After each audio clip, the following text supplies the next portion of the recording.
When we think of geography, we often imagine ourselves putting places on maps. But geography means more than where a city, region, river or ocean is. Having said this, knowing the location of a town or an area can help us make connections between the location, the terrain, climate, and the personality or identity of the region.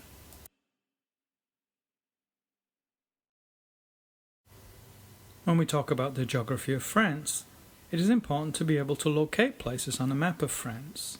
However, it's equally, if not more important, to know what the places look like and what their terrain and climate are like. But before we begin looking at France, let's look at some examples from California to help make clear what we are talking about when we examine links between terrain, climate, and regional characteristics. First of all, we'll put San Diego, San Francisco, and Sacramento on the map. These are three big cities in California, but each of them is different. These urban areas have their own specific characteristics and personality. In part, this is due to the climate, which can play an important role in what goes on in a particular place.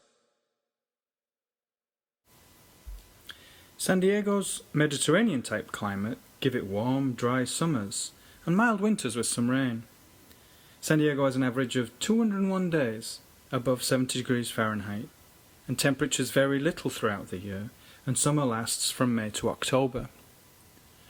San Francisco is also a Mediterranean-type climate, but because San Francisco is surrounded on three sides by water, its climate is strongly influenced by the cool currents of the Pacific Ocean, and this tends to moderate temperature swings and produce a remarkably mild climate with little seasonal temperature variation.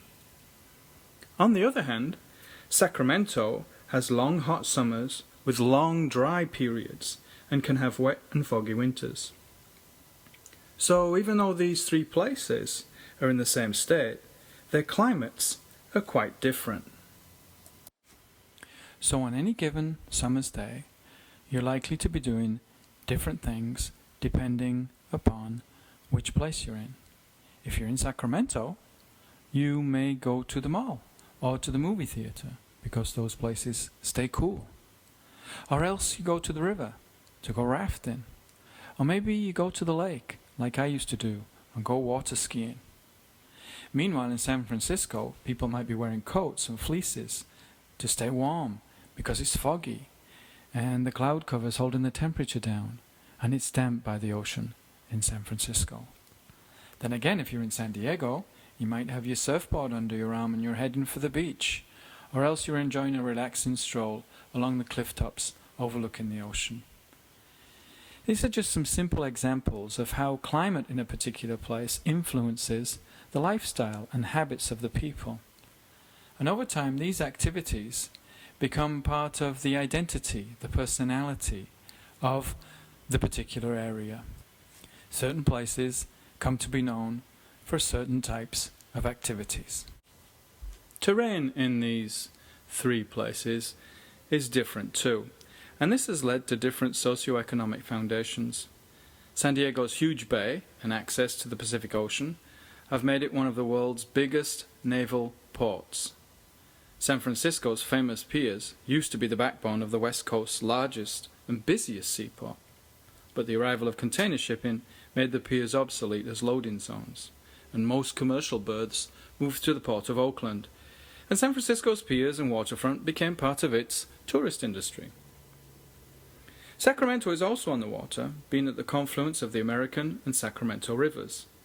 The American River's gold made Sacramento into a booming city in the 1850s. Its strategic position on the rivers and its position at the head of the delta have made the city into an important trading point, and this was added to by the arrival of the Transcontinental Railroad, which made Sacramento its western terminal.